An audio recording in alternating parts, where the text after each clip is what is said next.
নমস্কার নমস্কার দর্শক বন্ধুরা, সুস্বাগতম। আপনারা সবাই ভালো আছেন তো? আর আমরাও ভালো আছি। এই পরশুদিন থেকে এত জ্বর হয়েছে, কালকেও জ্বর অবস্থায় উপোস করেছি। দিয়ে এবার শ্রাবণ মাসের বড় বাবার ব্রত প্রতি বছরই তো করি। এবার দেখুন, জ্বর হয়েছে বলে কি আর উপোস করবো না বলুন? আর এবারে তো সব কিছু জোড়ায় জোড়ায় পড়েছে। যেমন এবারে রাখি পূর্ণিমাও ছিল, আর বড় বাবার উপোসও ছিল দুদিন ধরে। তো যদিও আমাদের শুক্রবারেই রাখি পূর্ণিমার পুজো মা করে নিয়েছিল বাউন ডেকে। আবার পরের শনিবার তো আবার জন্মাষ্টমী আছে। জন্মাষ্টমী যদি আমি করি না, আমার শাশুড়ি মা করে, বাড়িতে পুজোও হয়। আমি বড় বাবার উপোসটা করি। তো ভাবলাম যেন এই সপ্তাহটাতেই শেষ সিন্নিটা দিয়ে দিলাম। একদম শেষেই দিই, কিন্তু এবার ভাবলাম না, আগে মানে চতুর্থ শনিবারটাতেই সিন্নি দিয়ে দিলাম, কারণ পরের সপ্তাহ খুব চাপ থাকবে। মন্দিরে তো এমনি ভিড় থাকে, আবার জন্মাষ্টমী আবার বড় বাবার ব্রত বলে কথা, এমনিতেই মন্দিরে ভিড় থাকবে প্রচুর। আর এত কালকে জ্বরে এত কষ্ট হচ্ছিল, কী করবো। অনেকেই বলছে কেন উপোস করলে, না আরাম, ঠাকুরই জ্বর দিয়েছে, ঠাকুরই ভালো করে দেবে। ঠাকুর জেনে শুনে জ্বর দিয়েছে কেন, মজা করেই বললাম। তো আজ রবিবার, পর গেছে বাজারে, আর আমি একটি সাবুর খিচুড়ি বানিয়েছি। প্রথমবার সাবুর খিচুড়ি করলাম, খেতে কেমন হবে জানি না, চলুন দেখাই কেমন করেছি। এই হলো সাবুর খিচুড়ি। শাশুড়ি মায়ের হাতে অনেকবার খেয়েছি সাবুর খিচুড়ি, এবার নিজে হাতে করলাম। আসলে ওই কালকে উপোসের সাবু ভেজানো ছিল অনেকটা, অত তো সাবুর উপোস করে তো বেশি খাওয়া যায় না, তো কী করবো, সেই জন্য একটু সাবু রেখে দিয়েছিলাম। আমার বড় আবার খায় না সাবুর খিচুড়ি, একদম ভালোবাসে না, আমাকেই খেতে হবে একা।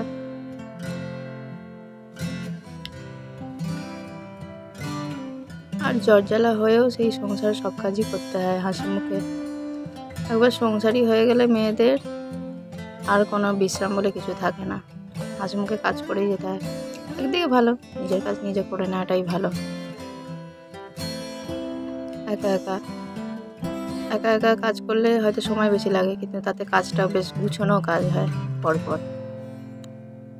অনেকদিন পর রোদটাও উঠেছে, রোদটা একটু কদিন যেন থাকে, যা কদিন বৃষ্টি হলো। তবে এবছরে বৃষ্টিটা বেশি, এক বছরে তো বৃষ্টিই হয় না সেরকম। 2023 সালের কথা মনে আছে, সেভাবে বৃষ্টিই হয়নি, গরমটাই বেশি ছিল। আর আমরা তো দোতলা ঘরে থাকি, গরম বেশি লাগে। দুটো পাখা চালিয়েও সে ঘুম হতো না রাত্রে, বিছানাও যেন মনে হতো একবারে আগুন, যেন মনে হয় কেউ শুলে চড়িয়ে দিয়েছে আমাদের। যাই হোক, বড় বাজার থেকে চলে এসেছে। এই যে দইটা রয়েছে, মাংস দিয়ে দেওয়া হবে। চলো আর টিফিন, ও এটা ধুয়ে নেবে,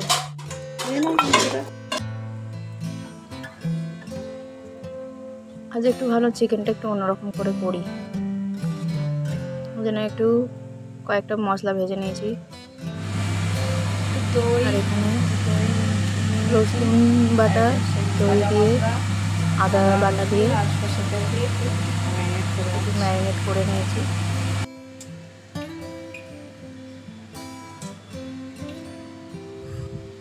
ম্যারিনেট করার সময় একটু সর্ষের তেলও দিয়েছিলাম।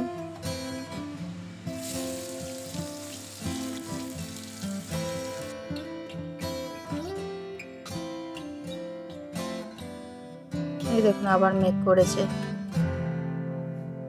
আবার না বৃষ্টি এসে পড়ে।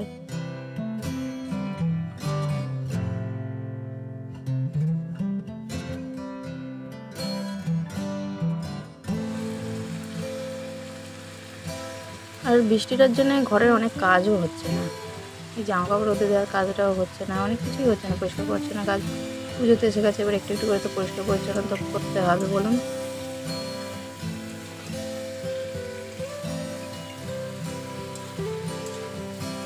মাংসটাকে একটু এবার কষে নিচ্ছি স্বাদ মতো নুন দিয়ে। পেঁয়াজ, টমেটো, কাঁচা লঙ্কা সব দিয়ে করছি। একটু এবার হলুদ দিয়ে নিলাম। আর এটা সেই ভাজা মশলা, শুকনো লঙ্কা, ধনে, জিরে আর মৌরি, এই 4টে মশলাকে একসঙ্গে ভেজে নিয়ে গুঁড়ো করে নিয়েছি। দেখা যাক খেতে কেমন হয়।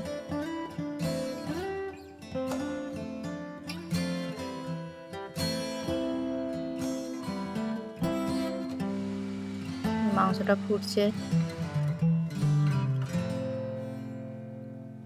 মাংসটা রান্নাও কমপ্লিট হয়ে গেছে। যাই স্নান করে নিই। স্নান খাওয়া দাওয়া হয়ে গেছে। আজ রোদে উঠেছে বলে একটু এই রান্নাঘরের একটু এই খাবার জিনিসগুলো রোদে দিয়েছি, যে লঙ্কা, শুকনো লঙ্কা আর এই যে মশলা, ধনে জিরে। কতদিন ঠিক মতো সব রোদে দেওয়া হচ্ছে না, রোদ পাচ্ছে মানে রোদ উঠছে না বলে। এইভাবেই কাজ সারতে হবে।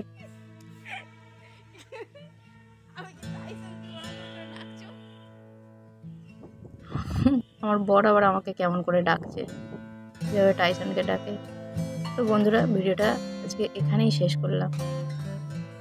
বন্ধুরা, ভিডিওটি দেখার জন্য অবশ্যই বেল বাটনটা প্রেস করে রাখুন নোটিফিকেশন পাওয়ার জন্য। আর ভিডিওটি ভালো লাগলে লাইক, কমেন্ট, শেয়ার, সাবস্ক্রাইব করবেন। Thank you.